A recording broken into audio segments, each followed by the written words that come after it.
جب بھی کوئی دشوار کام ہو تو ایک دعا جو رسول اللہ صلی اللہ علیہ وسلم نے حضرت جعفر ابن ابی طالب کو حبشہ جاتے ہوئے سکھائی تھی، وہ دعا پڑھنے کا اہتمام کیجیے تو اللہ چاہے گا تو دشوار کام ختم ہو جائے گا انشاءاللہ۔ پڑھیے میرے ساتھ، اللہم الطف بی فی تیسیر کل عسیر، اے میرے پیارے اللہ ہر مشکل کام کو آسان کر کے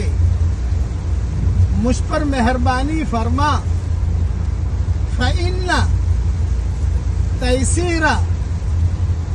کل عسیر علیک یسیر، کیونکہ تمام مشکلات